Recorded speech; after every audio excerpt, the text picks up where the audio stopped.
ओम श्री गुरुदेव दत्त श्री स्वामी समर्थ. नमस्कार मित्रांनो, आपण आज बघणार आहोत शिवलीलामृत सप्ताह पारायण पद्धती. भगवान शंकराचीच म्हणजे भोलेनाथांची आपल्यावर कृपा करून घेण्यासाठी शिवलीलामृत पोथीचे पारायण कसे करावे हे आपण आज बघणार आहोत. कोणत्याही सोमवारी सायंकाळी शंकराच्या मंदिरात जाऊन 11 बैलाची पाने पिंडीवर वाहावीत व शंकराचे यथाशास्त्र दर्शन घेऊन मी शंकरांना प्रसन्न करून घेण्यासाठी शांती, समाधान, आनंद जी आपली इच्छा असेल ती बोलून प्राप्त करण्यासाठी शिवलीलामृत पोथीचे 7 दिवस पारायण करणार आहे. तरी हे कार्य भगवान शिवशंकरांची कृपा करून पूर्ण करून घ्यावे अशी प्रार्थना करावी, संकल्प करावा व स्वतःच्या घरी येऊन रात्रीच्या भोजनापूर्वी शिवलीलामृत पोथी ही वाचावी.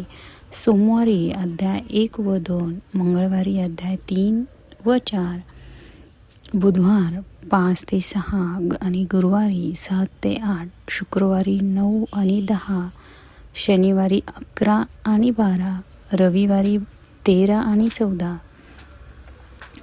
रविवारी रात्री मात्र 15वा अध्याय वाचला तरी चालेल, नाही वाचला तरी चालेल. रविवारी रात्री आपल्या जेवणाच्या नैवेद्य महादेवाला दाखवावा व तेच उद्यापन समजावे. पारायण करताना दिवा हा तेवत ठेवावा. रविवारी शंकराच्या मंदिरात जाऊन शंकरांपुढे यथाशक्ती तांदूळ व दक्षिणा ठेवावीत. तसेच ब्राह्मणाला गुरुदक्षिणा आणि पांढरेशुभ्र वस्त्र हे दान करावे. पोथी मोठ्याने वाचली तर अगदीच उत्तम, इतरांनीही ती ऐकावी. रविवारी वाचन पूर्ण झाल्यावर 108 वेळा